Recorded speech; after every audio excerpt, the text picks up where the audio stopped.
حضرت ابو ہریرہ رضی اللہ عنہ سے روایت ہے کہ رسول اللہ صلی اللہ علیہ وسلم نے فرمایا، جب ایک مسلم یا مومن بندہ وضو کرتا ہے اور اپنا چہرہ دھوتا ہے تو پانی یا پانی کے آخری قطرے کے ساتھ اس کے چہرے سے وہ سارے گناہ جنہیں اس نے اپنی آنکھوں سے دیکھتے ہوئے کیا تھا خارج ہو جاتے ہیں، اور جب وہ اپنے ہاتھ دھوتا ہے تو پانی یا پانی کے آخری قطرے کے ساتھ وہ سارے گناہ جو اس کے ہاتھوں نے پکڑ کر کیے تھے خارج ہو جاتے ہیں، اور جب وہ اپنے دونوں پاؤں دھوتا ہے تو پانی یا پانی کے آخری قطرے کے ساتھ وہ تمام گناہ جو اس کے پیروں نے چل کر کیے تھے خارج ہو جاتے ہیں، حتیٰ کہ وہ گناہوں سے پاک ہو کر نکلتا ہے۔ صحیح مسلم حدیث نمبر 577۔ حضرت ابن عباس رضی اللہ تعالیٰ عنہ بیان کرتے ہیں کہ نبی کریم صلی اللہ علیہ وسلم 2 قبروں کے پاس سے گزرے تو آپ نے فرمایا، انہیں عذاب دیا جا رہا ہے اور انہیں کسی بہت بڑی بات میں عذاب نہیں دیا جا رہا ہے۔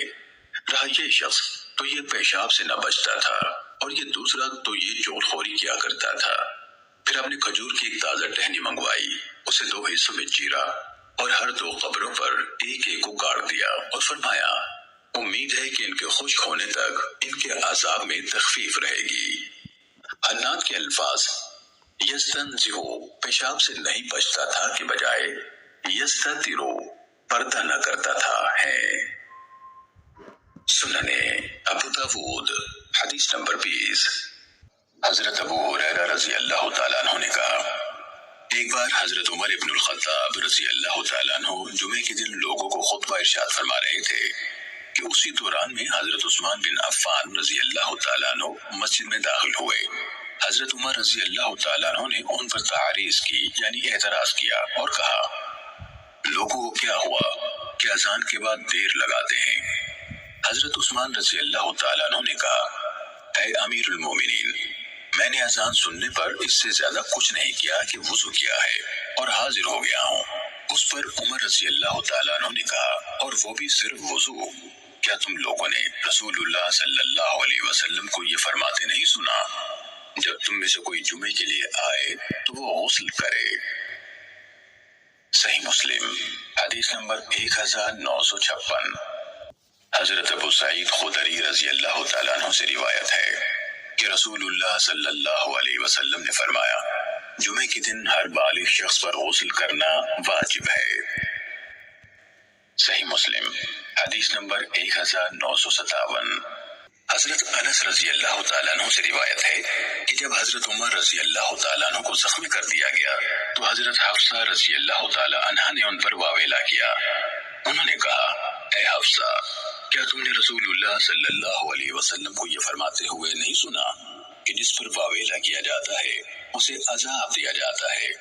اور اسی طرح صہیب رضی اللہ تعالیٰ عنہ نے بھی واویلا کیا تو حضرت عمر رضی اللہ تعالیٰ عنہ نے کہا، صہیب، کیا تمہیں علم نہیں جس پر واویلا کیا جائے اس کو عذاب دیا جاتا ہے؟ صحیح مسلم حدیث نمبر 2148۔ لیث بن سعد نے بیان کیا، ان سے جعفر بن ربیعہ نے، ان سے عبد الرحمن بن حرمز ایرج نے، ان سے ابو ہریرہ رضی اللہ عنہ نے کہ نبی کریم صلی اللہ علیہ وسلم نے فرمایا، بیچنے کے لیے اونٹنی اور بکری کے تھنوں میں دودھ کو روک کر نہ رکھو۔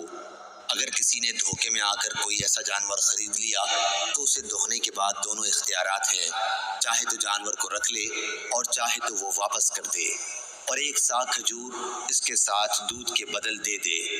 ابو صالح مجاہد ولید بن رباح اور موسیٰ بن یسار سے بواسطہ ابو ہریرہ رضی اللہ عنہ نبی کریم صلی اللہ علیہ وسلم سے روایت 1 سا کھجور ہی کی ہے۔ بعض راویوں نے ابن سیرین سے 1 سا غلے کی روایت کی ہے، اور یہ کہ خریدار کو صورت مذکورہ میں 3 دن کا اختیار ہوگا۔ اگرچہ بعض دوسرے راویوں نے ابن سیرین ہی سے 1 سا کھجور کی بھی روایت کی ہے، لیکن 3 دن کے اختیار کا ذکر نہیں کیا، اور تاوان میں کھجور دینے والی روایات ہی زیادہ ہیں۔ صحیح بخاری حدیث نمبر 2148۔ اسماعیل بن جعفر نے کہا، مجھے سعد بن سعید نے عمر بن کثیر بن افلح سے خبر دی، انہوں نے عمر بن سفینہ سے، اور انہوں نے حضرت ام سلمہ رضی اللہ تعالیٰ عنہ سے روایت کی۔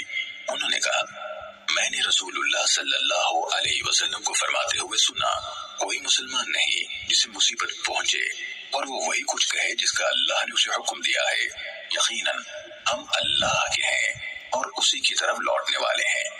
اے اللہ مجھے میری مصیبت پر اجر دے اور مجھے اس سے بہتر بدلہ عطا فرما، مگر اللہ تعالیٰ اسے اس ضائع شدہ چیز کا بہتر بدلہ عطا فرما دیتا ہے۔ ام سلمہ رضی اللہ تعالیٰ عنہ نے کہا، جب میرے خاوند ابو سلمہ رضی اللہ تعالیٰ عنہ فوت ہو گئے تو میں نے دل میں کہا، کون سا مسلمان ابو سلمہ رضی اللہ تعالیٰ عنہ سے بہتر ہو سکتا ہے؟ وہ پہلا گھرانہ ہے جس نے رسول اللہ صلی اللہ علیہ وسلم کی طرف ہجرت کی۔ پھر میں نے وہ کلمات کہے تو اللہ تعالیٰ نے مجھے رسول اللہ صلی اللہ علیہ وسلم کی صورت میں اس کا بدلہ عطا فرما دیا۔